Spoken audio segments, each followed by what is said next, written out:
Quand on écrit un programme informatique, on va forcément se heurter à des tâches qu'on va devoir répéter plusieurs fois. Prendre le même bout de code et le faire plusieurs fois avec parfois juste une toute petite variation. On va prendre un exemple. Imaginons qu'on ait envie de créer une page à destination des élèves de primaire pour leur expliquer quels nombres sont pairs et quels nombres sont impairs. On va prendre par exemple tous les nombres de 1 à 10 et on va calculer est-ce qu'ils sont pairs ou impairs et les afficher sur l'écran. Donc pour faire ça, avec nos moyens actuels, on va juste afficher donc, de 1 à 10, donc 1 et ici on va calculer est-ce que 1 est pair ou impair. On pourrait très bien l'écrire en dur, mais pour l'exemple, on va vraiment le calculer.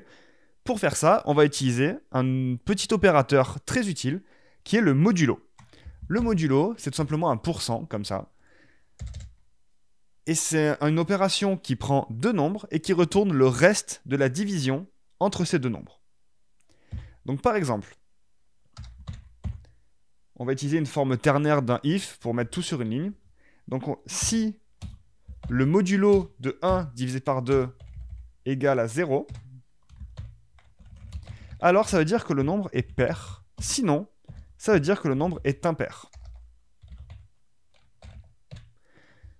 Donc ça veut dire je divise 2 par 1. Si le résultat, si du reste, pardon, je refais. Donc ça veut dire je divise 2 par 1 et je regarde le reste. Si ce reste est égal à 0, alors mon nombre est pair. Si le reste est égal à 1, du coup il peut être égal que 1, alors le reste est impair. Donc par exemple, je divise 1 par 2, ça fait, en soi ça fait 0,5, mais là c'est une division euclidienne, donc ça fait 0, il me reste 1, donc le nombre est impair.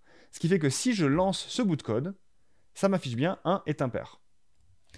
À la fin, on va juste rajouter un petit saut de ligne. Et on a dit qu'on voulait faire ça pour tous les chiffres de 1 à 10. Du coup, on va utiliser notre grand ami le copier-coller. On va juste remplacer ici 2, 2, 3, 3, 4, 4. On va juste le faire de 1 à 10. On copie-colle tout, c'est pas grave, hein, le copier-coller ça sert à ça. Et au final, on aura nos chiffres de 1 à 10 avec est-ce qu'ils sont pairs ou impairs. Le problème, c'est qu'en informatique, même si le copier-coller c'est très pratique dans la vie de tous les jours, en informatique, c'est vraiment quelque chose qu'on va devoir apprendre à éviter. Hop, il manque 10, hop là, 10 et 10. Et donc là, normalement, si j'affiche ma page, on a bien, voilà, 1 est impair, 2 est pair, 3 est impair, 4 est pair, 5 est impair, etc., etc., etc. Le copier-coller, donc comme je le disais, c'est vraiment quelque chose qu'il va falloir éviter. Pourquoi? Imaginons que, maintenant, on n'a pas envie de le formuler comme ça. On a envie plutôt de mettre le chiffre 1 est pair ou impair. Vu que c'est à destination d'enfants assez jeunes, on va vraiment faire des longues phrases très explicatives. Mais là, ça veut dire que j'ai livré ça. Le client m'a fait un retour en me disant il faudrait modifier ça. Et bien, tout comme c'était assez éreintant de copier-coller et de modifier à chaque fois, là ça veut dire qu'il faut que je rajoute le chiffre à 10 endroits différents. Le chiffre 4, le chiffre 5, le chiffre 6, le chiffre 7, le chiffre 8. C'est une perte de temps. C'est tout simplement une perte de temps. Allez, là on restart, là c'est bon. Et si j'ai encore une modification à faire, il va falloir que je la répercute à 10 endroits du code. C'est en ça que le copier-coller, il faut vraiment l'éviter.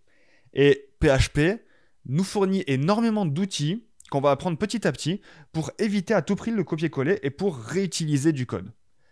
Un de ces outils, c'est pas le seul, mais c'est vraiment le premier qu'on apprend, ce sont les boucles.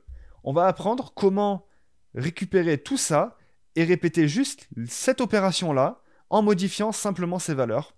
Ce qui fait qu'on va pouvoir répéter ça autant de fois qu'on veut et donc générer cette page avec très très peu de lignes de code. Imaginez bien que là, le client il a été gentil, il nous a dit de 1 à 10. Si on veut pousser l'exemple et qu'on veut tous les chiffres de 1 à 100, là c'est plus gérable. Là, il faudrait recopier-coller 100 fois. S'il y a une modification, on la refait 100 fois.